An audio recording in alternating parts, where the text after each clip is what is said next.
Good evening, everybody. Today we're doing lecture 16, and we're going to answer any questions you might have about BigO, and then we're going to start talking about binary relations, which is our next topic.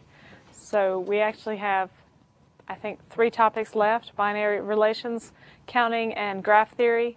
Actually, let me add one more topic. We're also going to talk about finite state machines and finite automata, because that'll be very important for you when you take data structures, because you'll be doing designing of programs using finite state machines, and it'll be good if you have at least a brief look at that this semester before you get started on that.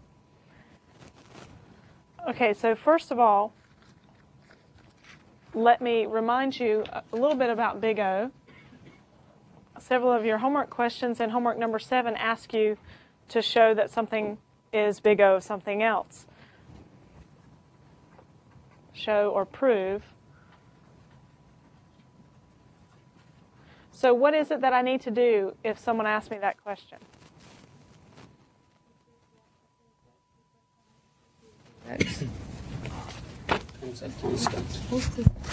So I need to prove that f of x is less or equal to c times g of x for x greater or equal to k, right?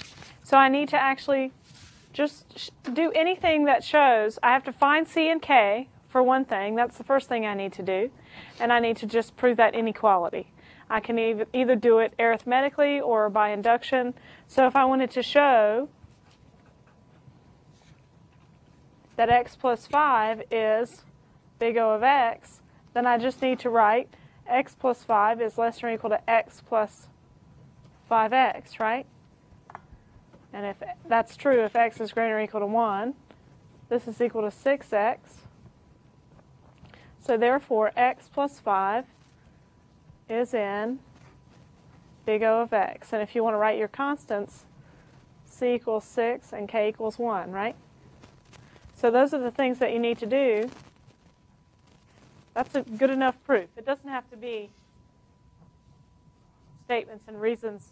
As long as someone can read it and verify that that's true, then that's a sufficient proof.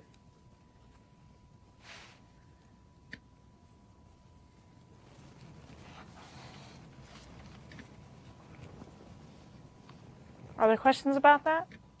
On one of the homework questions, we had to do a summation. So would we be sort of using induction for that? That's what I tried to do. You can use induction for that. So what was the summation on the homework? Do you remember? Yeah, it was n to the power of k. The summation. Oh, we had 1 to the k plus 2 to the k plus ... plus n to the k? Mm-hmm. Well, that's still less or equal to n to the k, replacing each of the terms, right? Mm-hmm. And just to indicate how many terms you have. Right? Then you do what next?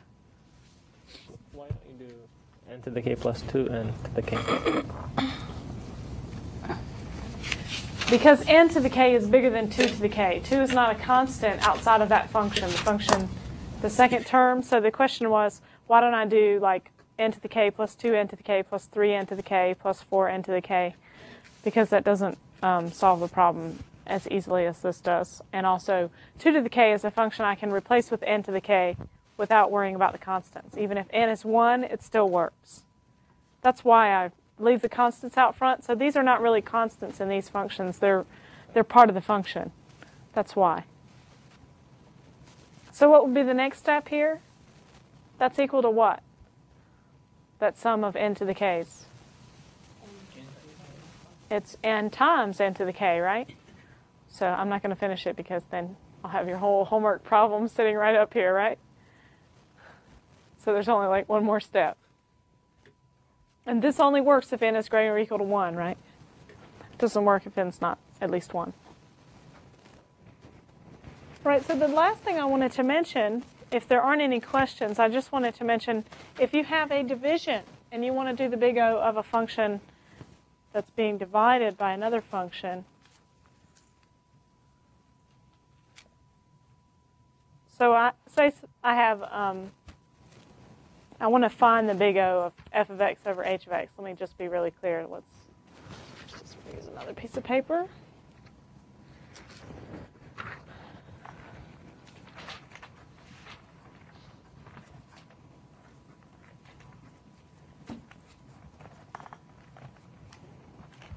Okay, if you want to prove this, if you just want to find the big O, just use the methods that we've already used. Like if there are any sums, replace them with each term in the sum with the largest term.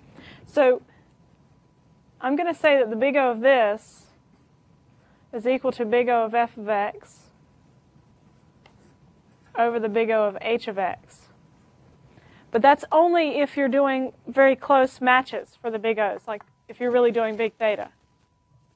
Like what we normally do in this class when we're finding big O is we're really finding big theta. Whenever we replace the sum with all the terms in the sum with the largest, we're really going to find big theta, right? Does everybody feel pretty good about that? That's good. So that's what we're really doing. So this is what's really true, because not just any old functions are going to work dividing them like this. Why is that a problem? Why is division a problem with big O?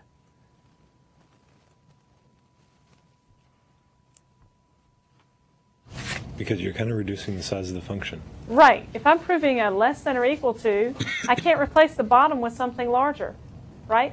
So if I have that, I have 1/3, or let's just do 1 over x plus 3. I can't just replace that with 1 over x plus 4 and think it's going to be bigger. Right? This is actually smaller.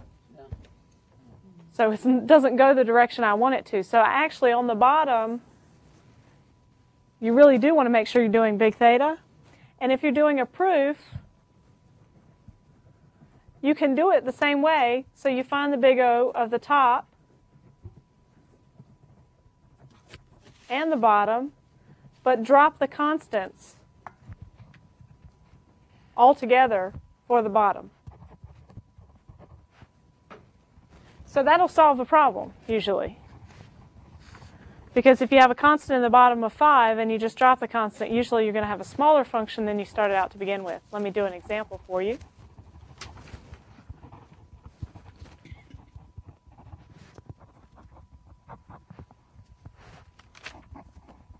Okay, so if I were just doing the big O of this function, x squared plus 5 over x plus 7, I would normally say that's less than or equal to, doing the top, I would say that's less than or equal to x squared plus 5x squared.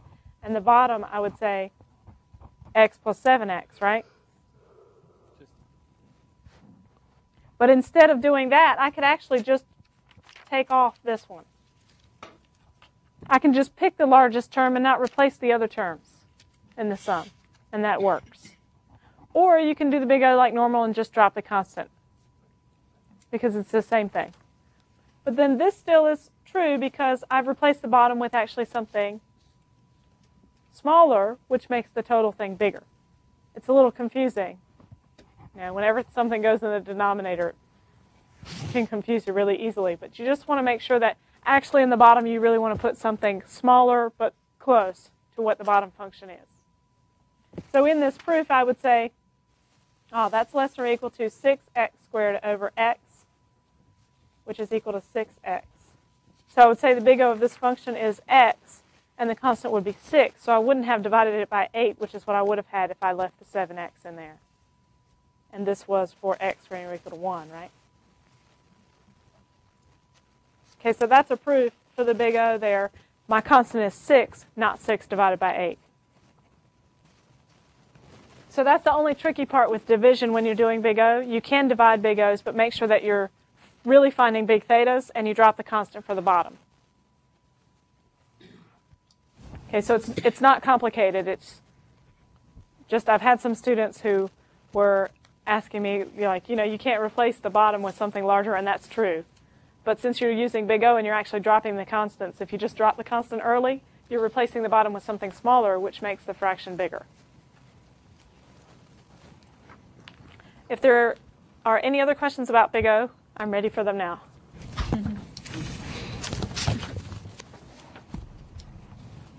Yes. Do you ever find in big omega? Can I go over problem finding 2 and 4 again? Can I go over finding big omega? Okay, so remember when I drew a picture of the sets for functions? If this is the set big O of x squared, this is all the stuff that's smaller than or equal to big O to x squared, right? So I had things like x in here, 1, x squared plus 1,000,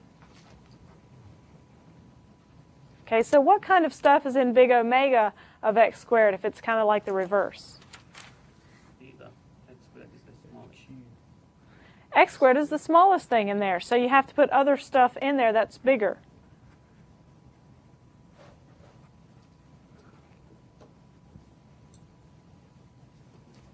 Okay, so if I want to say is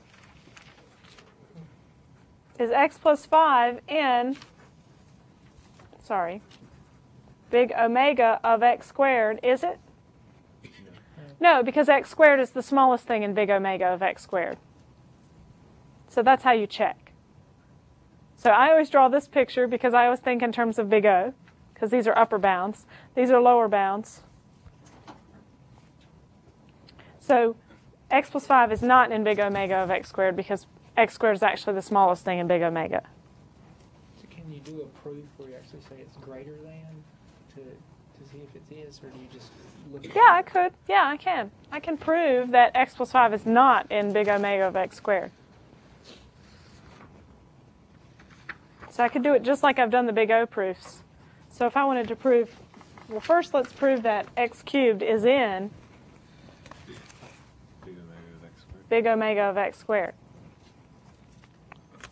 We use the definition of big omega, which would say that, so if this is f of x and this is g of x, f of x is greater than or equal to c times g of x. Would be what I would prove, right? So I just need to prove that x cubed is greater or equal to x squared. Well, that's pretty, that's it. That's all the proof I need, right? Or I could divide both sides by x squared. I get x greater or equal to 1. That works. Is big O the complement of big theta? They're two sets. Actually, that's a very good question. They're two sets.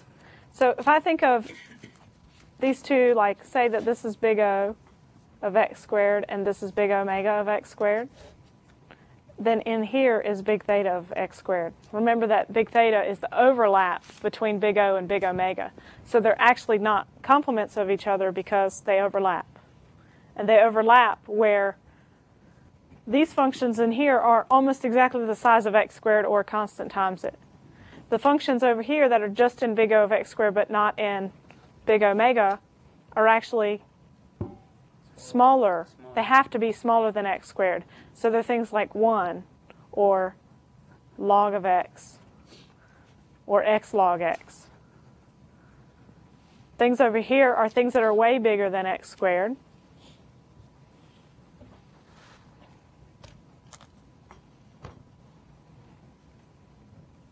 So they're not complements. They're actually, they do overlap. Where they overlap is big theta.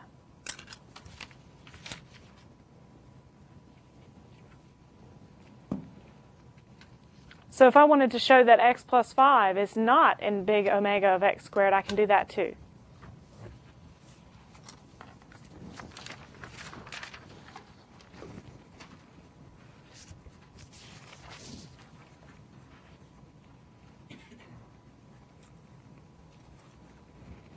Okay, x plus 5 is not in big omega of x squared. If it were, this is a proof by contradiction, right? Then x plus 5 is greater or equal to a constant times x squared for x greater or equal to some k.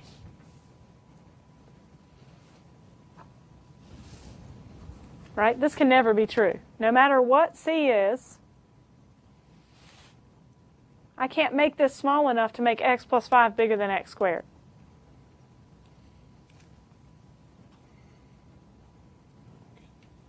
I could divide both sides by x. That might help me see it a little better. So 5 over x is always less than or equal to 5, right? So it can't possibly be bigger than any constant times x.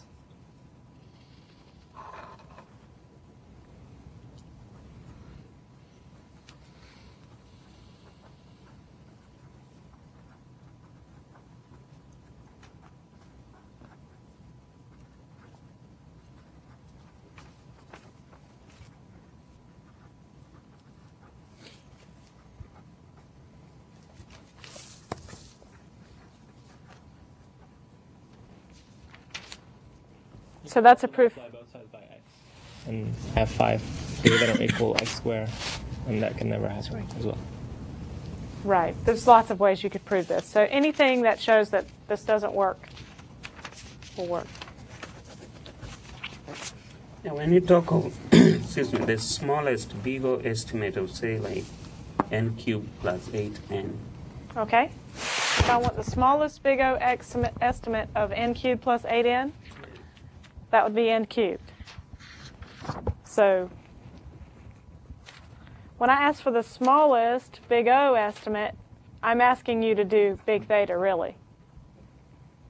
So if I do the smallest BigO estimate for n cubed plus 8n, is what the function you gave me was, then that would be n cubed, is the BigO estimate. So all it means is that I just didn't want you to put n factorial for every single function, right? Because almost everything I'm going to give you is going to be in BigO of n factorial, because n factorial is bigger than most of the functions I put on your homework.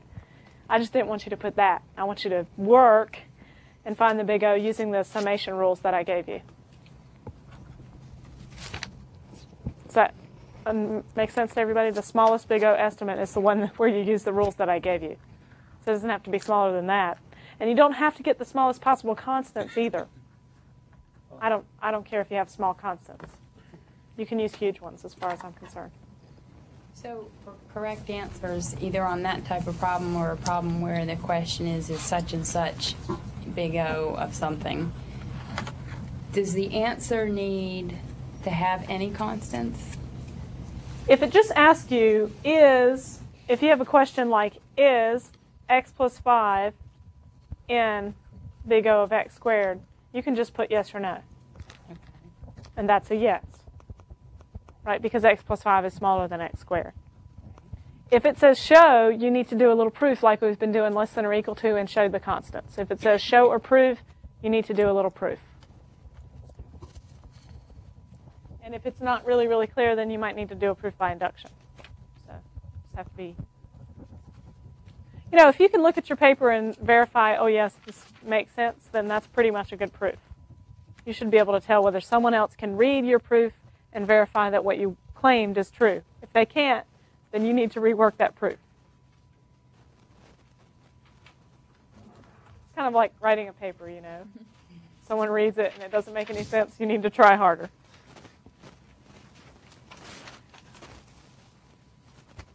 Are there any more questions? Yes. One of the homework says try to get a closed form. Is that some kind of a hint that it's tricky or difficult? No, it means you're going to have to guess. That's what it means. You'll just have to look at the table and get a closed form. That's what try to get closed form means. It means you should, and you should turn it in, but it means that I don't expect you to use some special method for it. It's a guessing thing. You'll be able to get it. It's not that hard. I believe that's one with powers of 2 in it. Big hint there. Okay, so let's get started with binary relations. We've actually been working with one for a long time. A binary relation is any relationship between two objects. So the word binary means two, and a relation represents there being a relationship between the two things. So just for the definition, a binary relation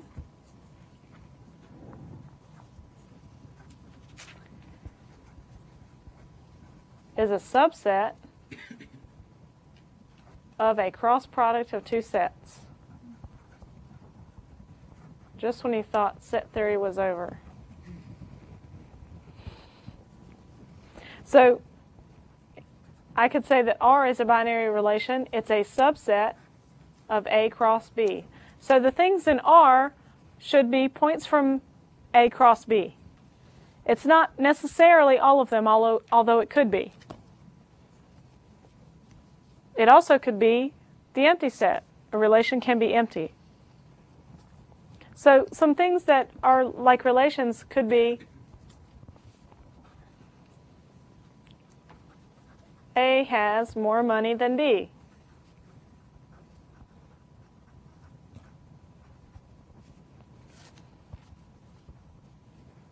Okay, so we'll just, talk about me and my sister and brother. Okay?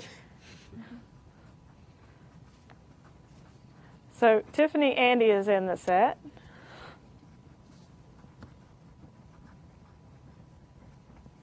And Tiffany Crystal is in the set.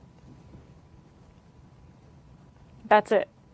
Wouldn't Andy Crystal or Crystal Andy be in the set? I think they have about the same. Okay. So that wouldn't be in the set. Okay, so since Tiffany Andy's in the set, Andy Tiffany can't be in this set because this one says Tiffany has more money than Andy. I've had longer to make it, that's all. And then same thing with this. So Crystal Tiffany can't be in the set because Tiffany Crystal's in the set. This is an example of an asymmetric set.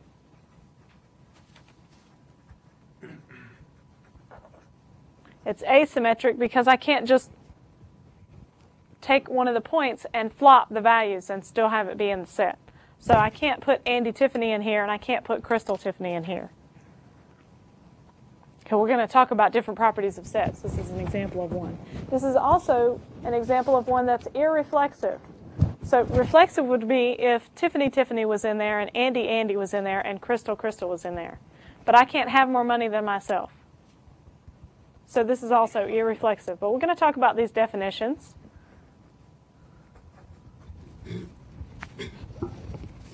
This is transitive. So you know what transitive is because we've been working with it for all semester. We just haven't been saying what the name of it is. Hypothetical syllogism is the property of being transitive, is using the property of being transitive. So when we had P implies Q and Q implies S, then we got P implies S. That's because implication is transitive. So if I have A less than B and B less than C, A is less than C because less than is transitive. So this is transitive because it's like more than, which is just like greater than, and that's transitive. So if person A has more money than person B and B has more money than C, then A has more money than C. So it is transitive.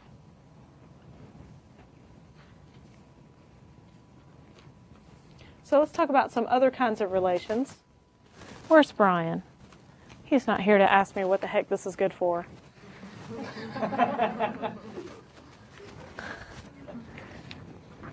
So what's it good for? That's what I'm just about to tell you. Okay, what is it good for?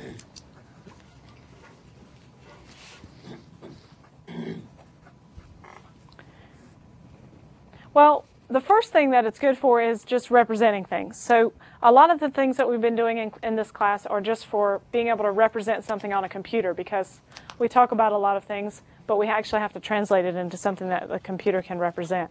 So when I talk about a binary relation, I want to be able to represent relationships that I know about.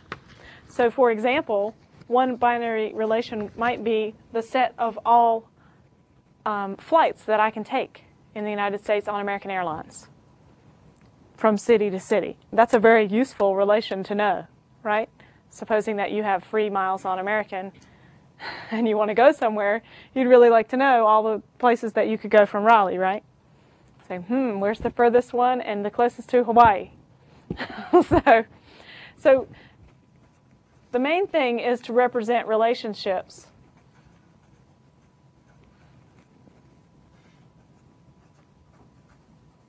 And manipulate them. So we might actually want to find out if I know all of the flights that are on American, one city to one city, exactly one nonstop flight, then if I use that relation again, then I can find all of the two-stop flights. So I might say, well, how far can I go just on one plane flight? Or what cities, and then you might ask, what cities could I go with 2 plane flights on American, right? So you'd actually be really nice if you had just a nice representation and had a really quick way to compute. Okay, now tell me all the things I could go to in 2 hops. Okay, now maybe if I'll go in 3 hops, how far can I go? So it's really useful to have a representation because then you can actually do matrix operations, because we're going to actually put these in matrices and do things very quickly, which is important when you're using Expedia.com, right? That's my favorite travel site, by the way. Okay, so that's what it's good for. It's good for representing relationships and manipulating them, and also we can draw pictures of them. So I might also say, I could, talking about my airline thing, I could also draw all the places that I could go to. So say I could go to DC, and I could go back from DC to Raleigh, and I could put different points on here, right? And so on. And pictures can also help us really understand what's going on with things. So the pictures and matrix representations and many things like that are going to be really useful for us. And also knowing properties like transitive is going to be useful for us too, right? So if I can fly from Raleigh to New York and New York to Paris on American, it's nice that this is transitive because then I can fly Raleigh to Paris, right? So knowing these properties is also useful too.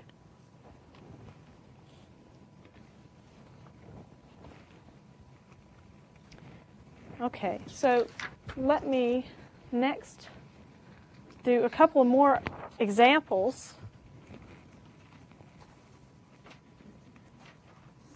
So this next example we'll do a factor relationship. So I'll say that xy is a point in my relation, is in R, if x is a factor of y. So let's just say that R is a subset of S cross S, where S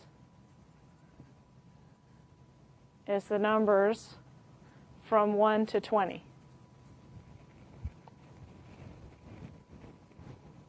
So if, by the way, how many possible relations are there on S cross S? 400. Okay, so S cross S has 400 points, right? It's 20 by 20. So the size of S cross S is 400 because it's 20 by 20. And a relation is a subset of S cross S, right? How many possible subsets are there of S cross S? It's not factorial, it's the power set. 2 to the 400. So that's how many possible relations that we have. So possible relations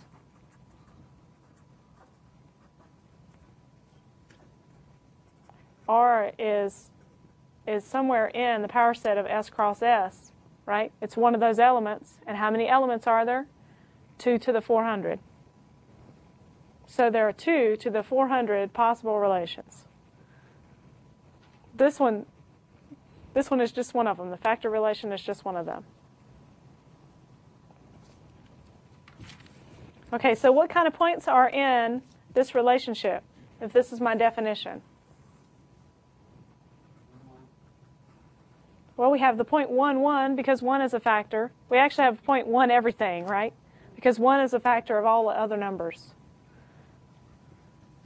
I'm just going to write like that for all the ones that have 1.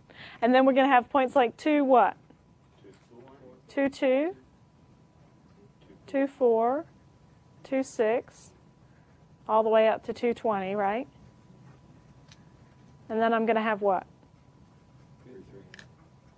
3, 3, 3, 6, all the way up to 3, what? 18. And then 4, 4, and so on. You can fill this thing out because you know how to do factors, right? We don't need to put all the points. It's just one example of a relation. We could have made it smaller and made it so we could draw it.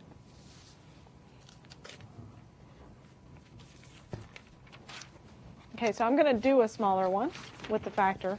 I'll just make a smaller set S.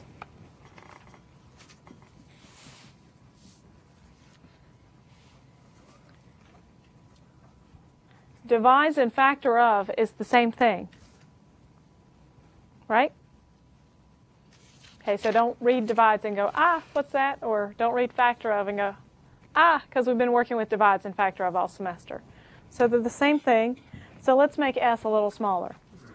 So R is in S cross S, and we'll just say S is 2, 3, 5, 6, 8, 16, and 18. Okay? So let's make this relation.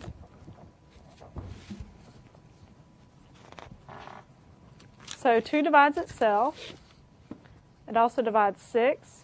It divides 8, 16, and 18. And then we'll do all the ones that 3 divides. 3 divides itself. 6 And 6 and 18. 5 doesn't divide anything but itself. 6 divides itself. It also divides 18.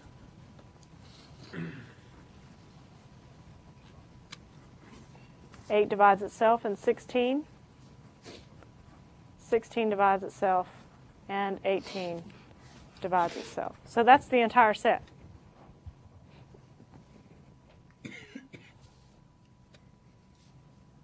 That would be R. This is R. And it's a subset of S cross S.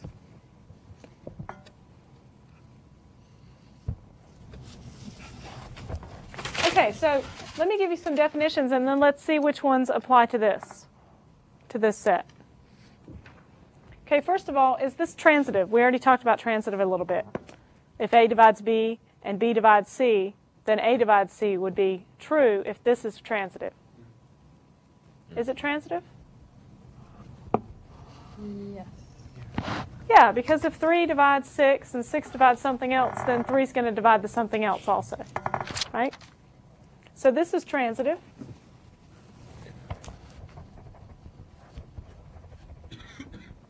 And if you notice, every point divides itself too, right? So this is called reflexive because every number relates to itself. Like 2 relates to itself. So every number in here, every number in S relates to itself. It's not irreflexive because it's reflexive. So is it symmetric? So symmetric would be if 3 2's in there, then 2 3 is in there. It's not symmetric. No. It's not symmetric, right? Is it asymmetric? Yes. Trick question. It's not asymmetric Can you flip the turn? because it has 2 2 in there, and 3 3, and 4 4, and 5 5. It has all of the reflexive points. And asymmetric means if I have a point in there, I can't reverse it and still be in the set. So 2 2 can be reversed and I'll still be in there, so it's not asymmetric.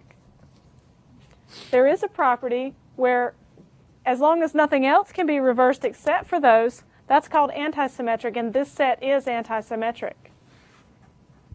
So it's the same as asymmetric, except it doesn't mind that you have 2 2 in there.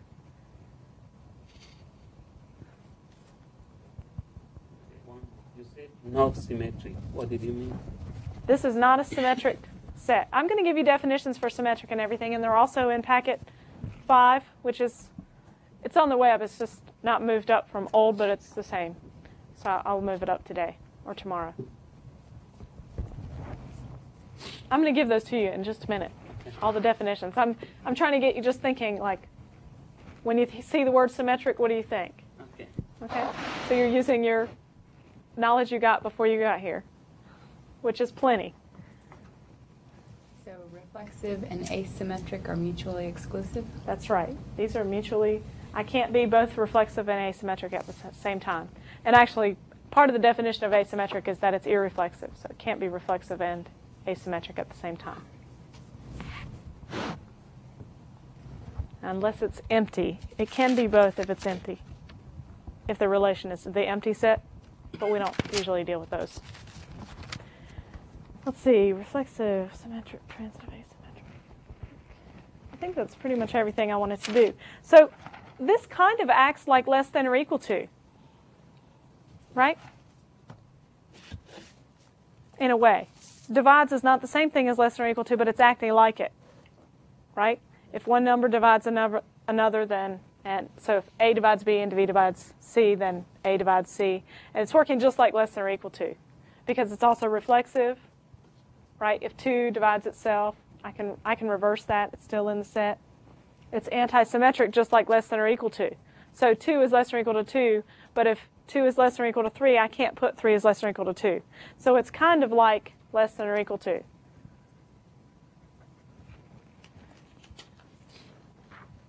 So the way it's like less than or equal to is that it has these 3 properties: transitive, reflexive, and anti-symmetric.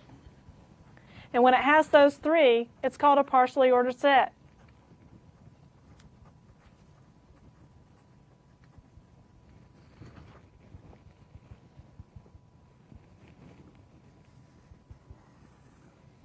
And it's called that because we can think of a minimum in this set, or minimal elements in this set, or maximal elements in this set.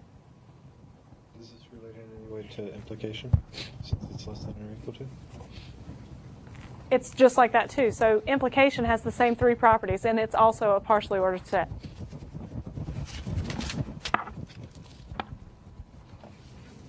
So one set that's ordered is the numbers, right? Numbers are ordered. This is partially ordered because I can't always compare 2 numbers. That's why it's called partially ordered. So I don't actually have a comparison between 8 and 18 in this set. I don't have 8, 18 or 18, 8.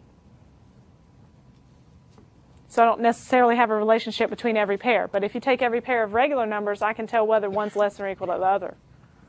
That's a full ordered. This is a partial order because I can't compare every set, every pair of numbers.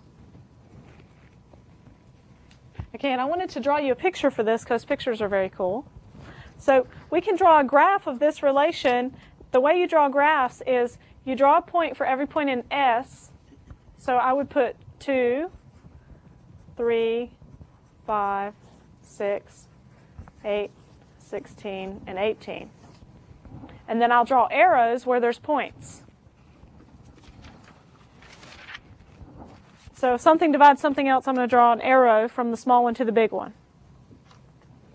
So 2 divides itself. Everything divides itself. So I can draw little reflexive arrows here.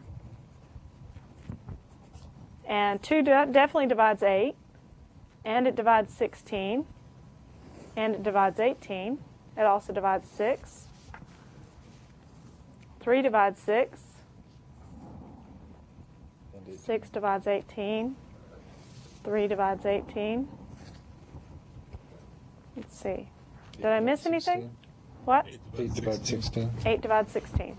I think that was the last one. Okay, so here's a diagram that represents the factor relationship among these points, or the divides relationship. So when you see an arrow, you read the first one divides the second one.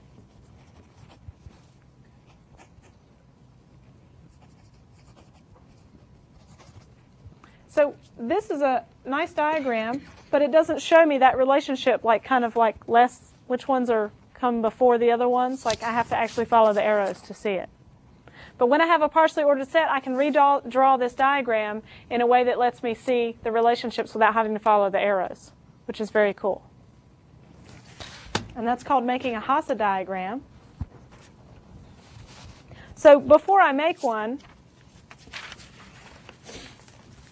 can you see by looking at this that you might actually want to draw it in a different way so you could see stuff without following the arrows?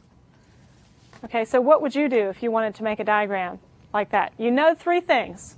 You know it's reflexive, you know it's anti-symmetric, and you know it's transitive. So one thing we could do is get rid of these stupid little loops. We could just say, hey, we know it's reflexive, and just write that on the side and get rid of all those. Another thing we could do is we say we know it's transitive, so if 2 divides 8 and 8 divides 16, I don't have to draw an arrow from 2 to 16, right? So I could get rid of the transitive edges. And then the other thing I could do to make it easier to read is to make it so all arrows go up in the diagram. And then I wouldn't have to draw any arrows at all. And then I could really, really see, without thinking too much, what the relationships were. Okay, so let's try that.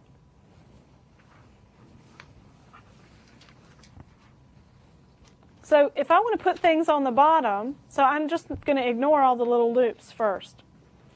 If I want to redraw this, let's make this, ooh, wrong way. Make that small as it can be. If I want to redraw this, which things, if I want to put things that don't have arrows going into them at the bottom, which ones go at the bottom? 2 goes on the bottom, and 3, and 5.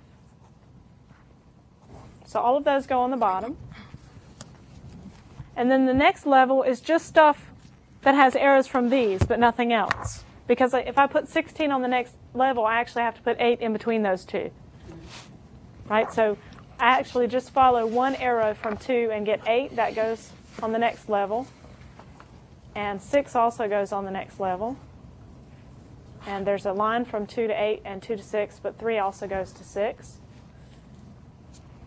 And this arrow already, 8 goes there. 18 goes there, but 2 already goes to 6, so 18 actually has to go on the next level, and 16 has to go on the next level.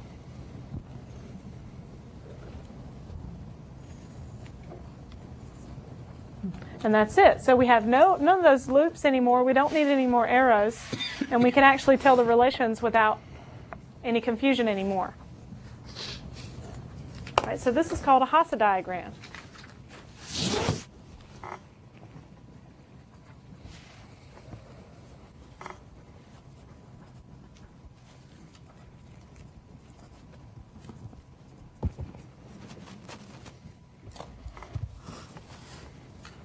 So in this diagram, we said that this was a partially ordered set. So we know that.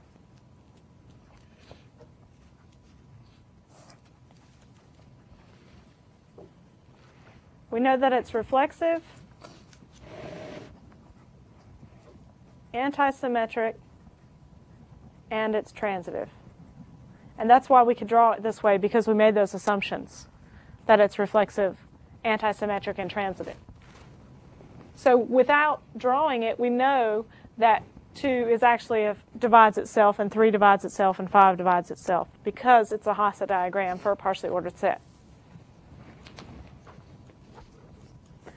And remember that we said partially ordered set is like that because we can actually sort of think of less than. So in this diagram, what are the minimal elements? 2, 3, and 5 are minimal because they have nothing beneath them. So I'm going to put squares around the minimal elements.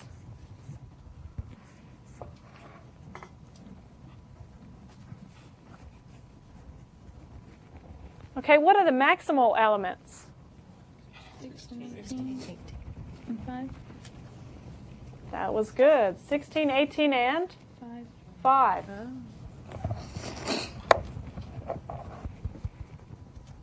So maximal is if you pretend that all you get to do is go up in this diagram. If you're somewhere and you can't go up any further, you're at a maximal point. It's like being in a mountain range.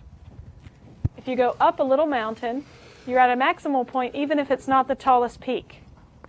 So this is a teeny weeny little mountain here, but it's still a maximal place. I can't go any higher. So maximal is the circled one. So we have 3 maximal elements and we have 3 minimal elements, and one of them happens to be both. Okay, do we have like a maximum? Like just one maximal element? No, we have 3. So if you have just one maximal element, then it's a maximum. And if you have just one minimal element, it's a minimum. So a fully ordered set has a maximum, and it actually has a minimum, and it has a maximum too. So if there's a full order should have a minimum and doesn't have to have a maximum. So if 1 was in there, it would be a minimum. If 1 was in here, it would be a minimum because 1 would be on the lowest level, and it would be connected to these. Wait, did you just say if there's only one element, it doesn't have to have a maximum, just a minimum? Yeah, ignore what I just said about it. You can actually have a full order without having a maximum or minimum because the integers with less than or equal to is a fully ordered set. And there's absolutely no minimum or maximum, because the minimum would be negative infinity and the maximum would be positive infinity, and there's no such thing. So it's still fully ordered, though. This is a partial order, and so a minimum is equal to a singular or a single minimal element, and a maximum is if we have a single maximal element, and otherwise we don't have one. So if there's more than one, that means there isn't a maximum or a minimum. And the way I remember those is the ending AL, that's an adjective. It describes something, right? So you can have lots of things that have that ending, but minimum and maximum are single things. They're nouns. A minimum is one thing. You can only have one of them, and a maximum is one thing. You can only have one of them.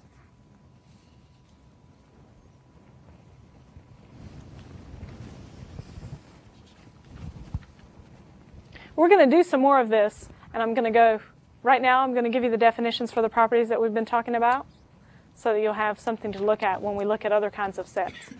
So we're going to do more Hasa diagrams, so you don't have to understand the whole thing right now, but I wanted to get you started on it because sometimes they're a little confusing. But they're very cool.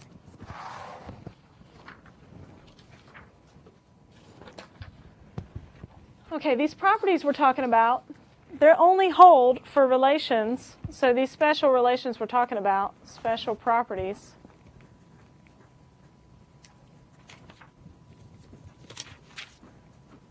are for relations on cross products of a set with itself. So it doesn't matter what S is, it just has to be crossed with itself, because I can't even talk about reflexive if I'm talking about letters, comma, numbers, right? I couldn't ever have AA if I have only things like letters in the first element and numbers in the second. So I have to come from the same set to have something like reflexive.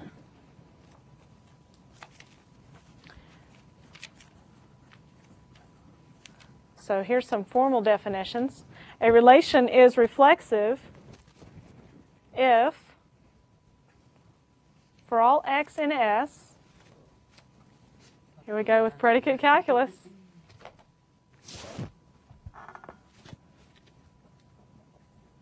XX is in R. So I'm going to say, you know, R has a property if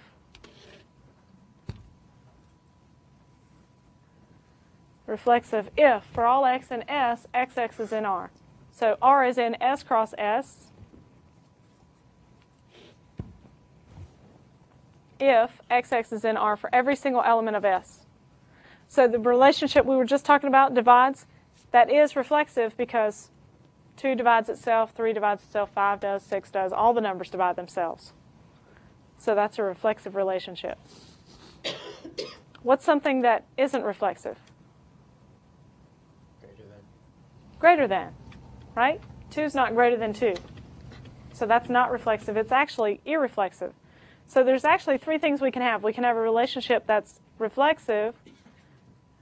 It might not be reflexive, or it can be irreflexive.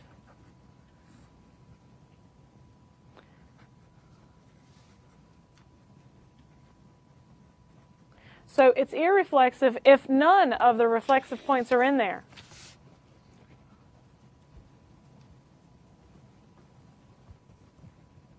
So greater than is an example of an irreflexive relation, because you can't ever have an element being greater than itself.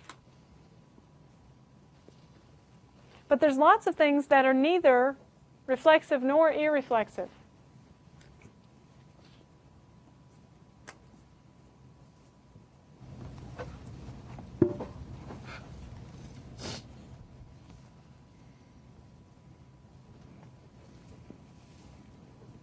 So I'll give you some examples later, but I just want to point out that there's lots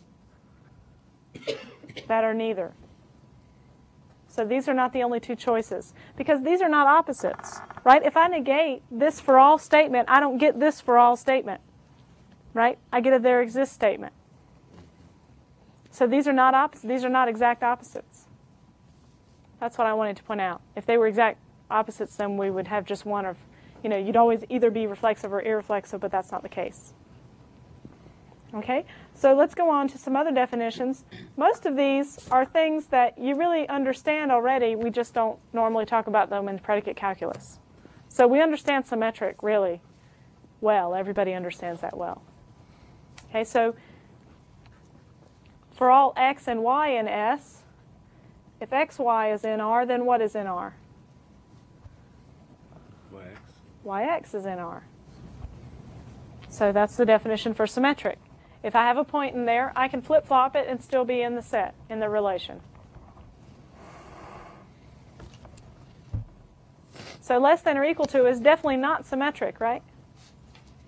Correct.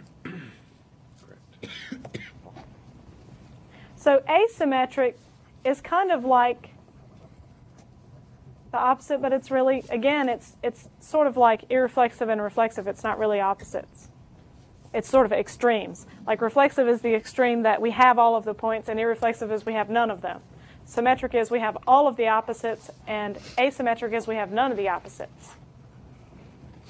So for all x, y, and s, if xy is in R, then that implies that yx better not be in there. Absolutely not allowed. And that's why we can't have 2, 2 in there. So in asymmetric, that's one definition. The other definition is that it's anti-symmetric, and we'll give you a definition of that in a second.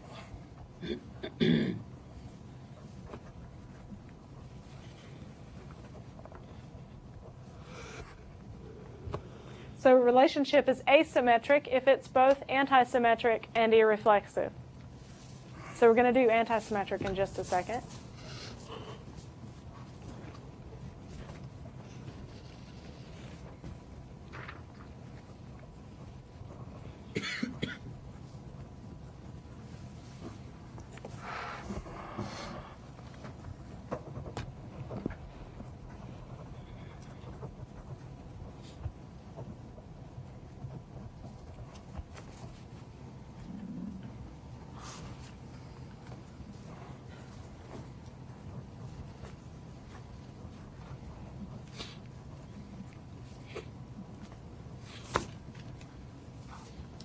There's lots of ways to write this definition. But for any two numbers in S or elements of S, if they're not equal and one relates to the other, I can't reverse the order.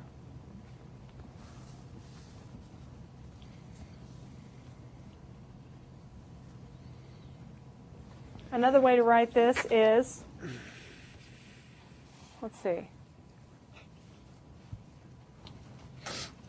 So this is just another way to write it, so you can use whichever definition you like. Move up a little bit. Yeah. So for anti-symmetric, another definition, so these are two equivalent definitions. If xy is in R and yx is in R, then that means what?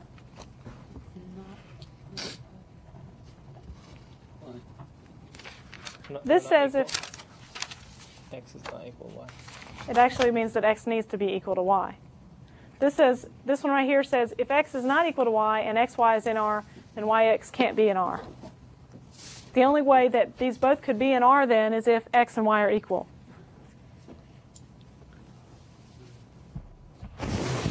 So anti-symmetric, the way I remember anti-symmetric, it's just like less than or equal to. So I can't reverse the order unless I had the same thing in both sides to begin with. So if x is less than or equal to y, I can't change x and y unless x equals y. If 3 is less than or equal to 5, I can't reverse the order. 5 is not less than or equal to 3. 3 is less than or equal to 3, and I can change the order because 3 is still less than or equal to 3.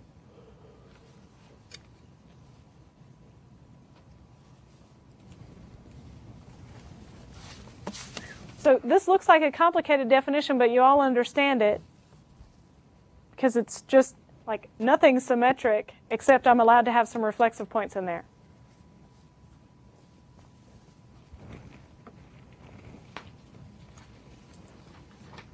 And then the last thing we need to define is transitive. So how would you write transitive?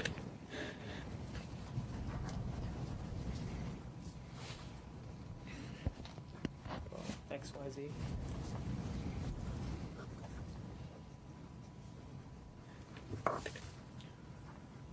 If x, y is in R and Y, Z, and R. y, z is in R, then what? X and Z. I mean, That's right. X, z is in R. So transitive, we've been doing that all semester. P implies Q, Q implies S, then P implies S.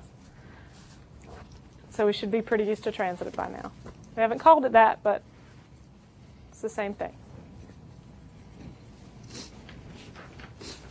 That's why hypothetical syllogism comes first on your list. Right?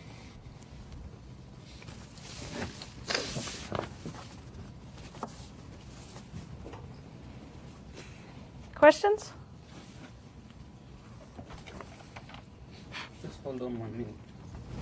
So we're going to do a couple of more here, some examples. And when you want to check for these properties in a relation, you need to check for the definition. So usually I'm going to give you some words that describe what the relation is, and then you're going to put them into these definitions and see if they work. Okay, so we're going to do some examples like that just now. By actually plugging in numbers, or? No, we're going to plug in the definition of the relation. Okay. So normally I give you a definition of a relation like this.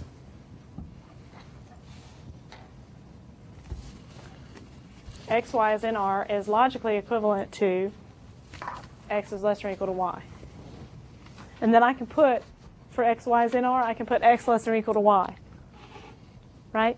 Mm-hmm. So if I wanted to check and see if this relationship is transitive, I would say, I would put x less than or equal to y and what? Y less than or equal to Z. Y less than or equal to z and x less than or equal to z, and then see if this implication is true for all x, y, and z. If it is, then it would be transitive. So we're going to do some definitions like that, and we're going to test out these. So that's what you're going to do every time you get a relation and you want to see what properties it has. Then you're going to plug it into the definitions and check them. So they're truth. These are predicate statements, and you'll be able to check whether they're true or not. Can we use truth tables? You can use truth tables, but you probably won't need to, because most things you'll be able to see if it's true or not.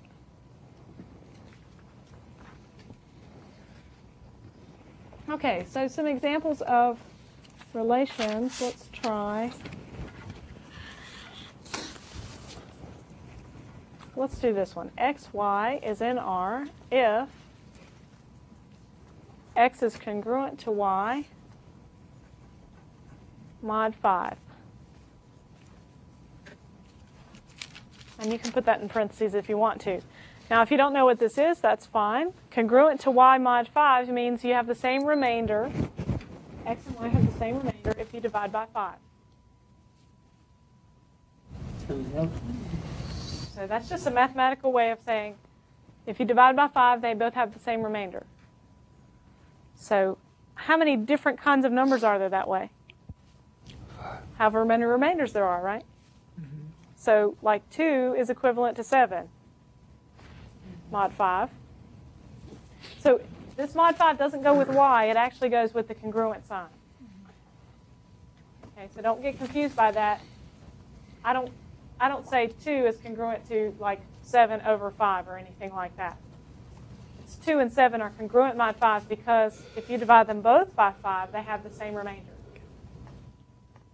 Okay, so let's check if this is reflexive. And we're going to do it with the definitions. Because you might be able to do it without the definition, but you need practice plugging in with the definitions because you might have some relations where it's a little less obvious. So the definition said for all x in S, what? XX is in R. So XX is in R. Let's use this. That means that x is congruent to x mod 5. Is that true? Yeah. Yes. That's always true. So yes, it's reflexive.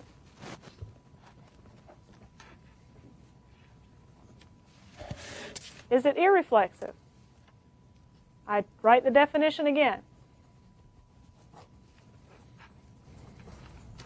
So XX is not in R, so that means that X is not congruent to X mod 5. That's false. So you don't normally have reflexive and irreflexive at the same time, although it doesn't hurt to check. The only time you can have it, though, is if there's no points in the set. If there's no points in your relation, or no points in S, then any statement is true for all X and S if S is empty.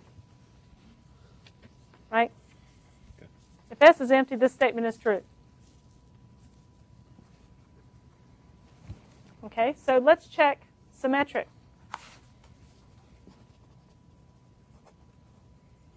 So the definition was for all X and Y in S.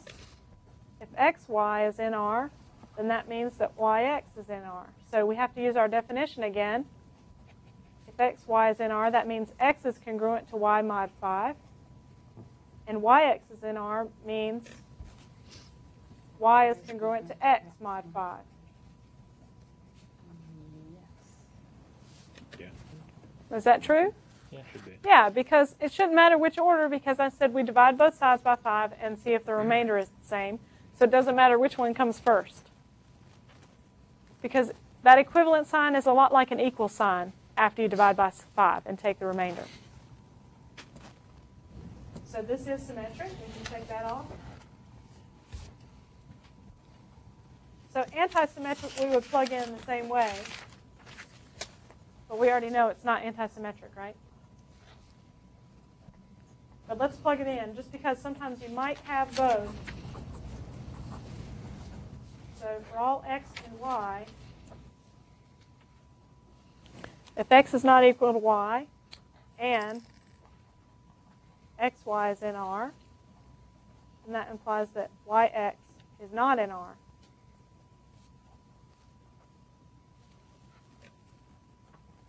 So I put X not equal to Y again here, and then X is congruent to Y mod 5.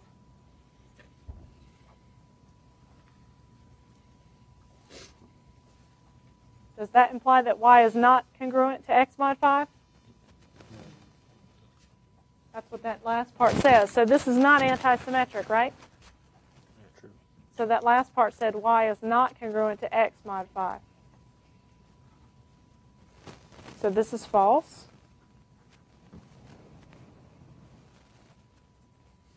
So what I'm doing is I'm plugging in, using the definition of R, I'm plugging into every aspect of the definitions for each of my properties and then checking the statement to see if it's true. And that's the way you tell.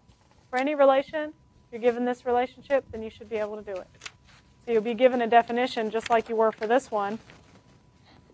XY is in R if X is congruent to Y mod 5, or you'll say if something, or is logically equivalent to. Okay, so we just have to check what? Just one minute. What do you need? Page, the last page you just removed. I need to write something real quick for me.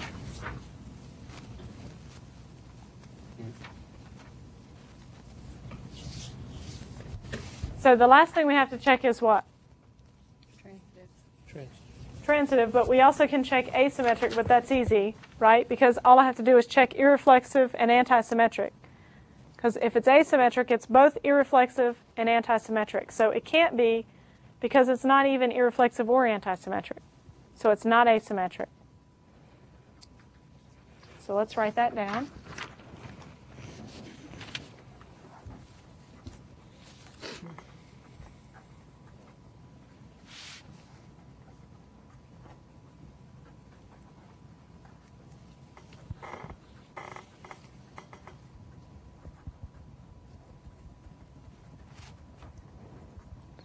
So it's not asymmetric. Since it's not anti-symmetric or irreflexive, it has to be both to be asymmetric. So the last thing to check is transitive. So we write our definition again. So for all x, y, z, and s, if x, y is in R and y, z is in R, that implies that x, z is in R. So using our definition for the relation, x is congruent to y mod 5, and y is congruent to x mod 5, sorry, z mod 5. Does that logically imply that x is congruent to z mod 5? Yes. Yes. It does. So it's transitive. So I mentioned before that this relation kind of breaks numbers into 5 groups. Right? Because any number that has the same remainder is equivalent to any other number. So this is called an equivalence relation.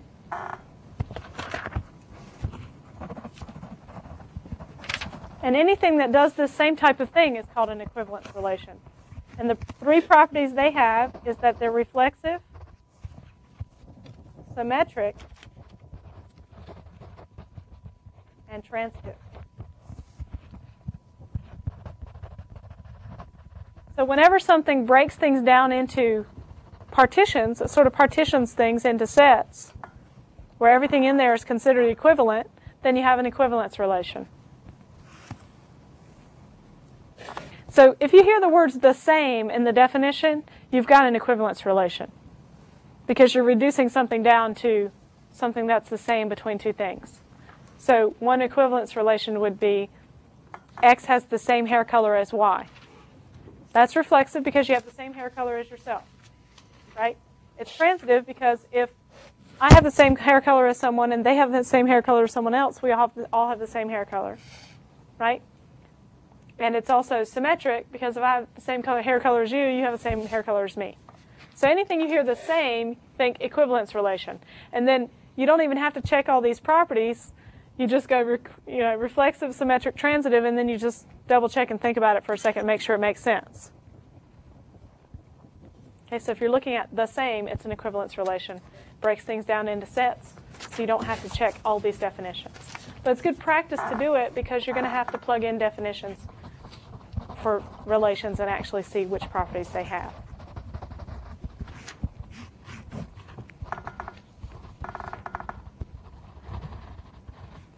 Okay.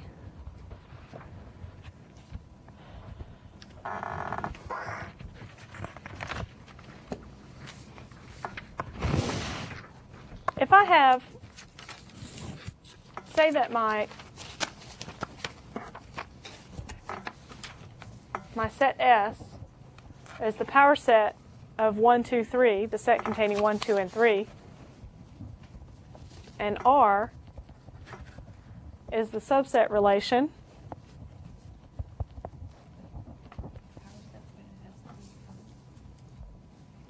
that's the power set. S is equal to a power set of a set that has 3 elements. So that power set has how many elements? 8. 8. So power set of 1, 2, 3 is the empty set, the set containing 1, set containing 2, the set containing 3, 1 and 2, 1 and 3, 2 and 3, and 1, 2, 3, right? Okay, so this relationship is on S cross S, so the elements of these are going to relate to each other if they're subsets of one another.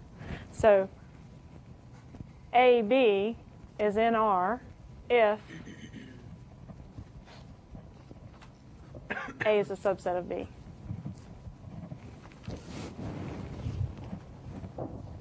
So subset, when we did our set theory definitions, what was subset like? What did we use? Less than or equal to? It looks like less than or equal to, but we used implication, right? Which is just like less than or equal to. So your gut instinct should be that this is a partially ordered set, just like less than or equal to or implication, right? Because subset is transitive, right? If I have one thing's a subset of another, which is a subset of another, then the first one's going to be a subset of the last one. It's reflexive because you're a subset of yourself, right? And the only other thing is it's anti-symmetric. If one's smaller than the other, I certainly can't reverse the order. Right, so this is a partially ordered set. You don't have to have this automatically appear in your head, okay? It's just that if you remember that it's like less than or equal to, you can save yourself some work. You know that this is reflexive, you know it's transitive, and you know it's antisymmetric because it's like less than or equal to or implication.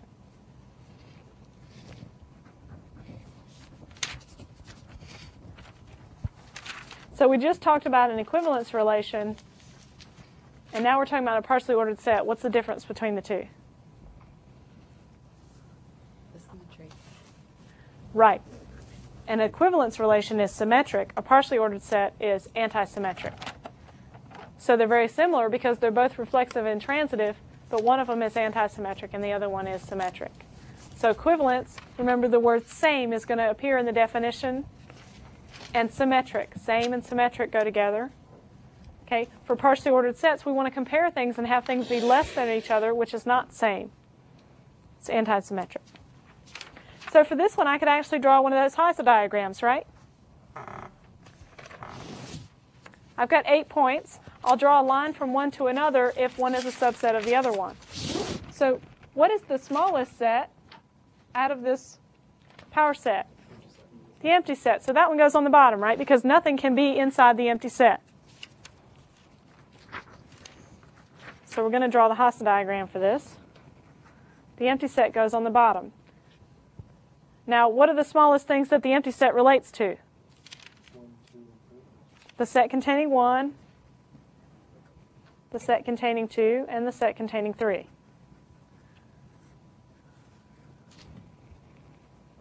So the next things on the next level should be what? How many elements should those sets have? 2.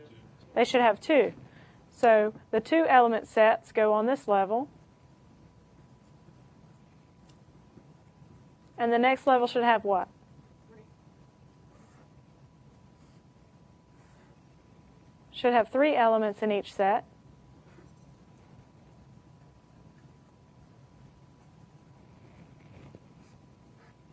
And then we draw the lines for subsets.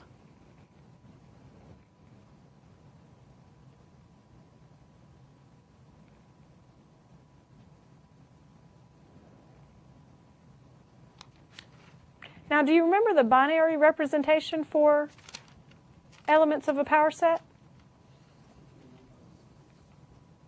We made a binary string for whether something contained an element or not. If you look at this diagram, it looks kind of like a cube, doesn't it? So if you actually transform these into the binary numbers like we had before, if you follow the edges of this, that makes a gray code. Remember we talked about gray codes, you change by exactly 1 bit? If you go up 1 level, we've added exactly 1 thing to the set that you're in. I think that's really cool. So it makes a gray code. It's actually a cube. Right, so I differ by exactly 1 element between adjacent things on the cube, which is kind of neat. What?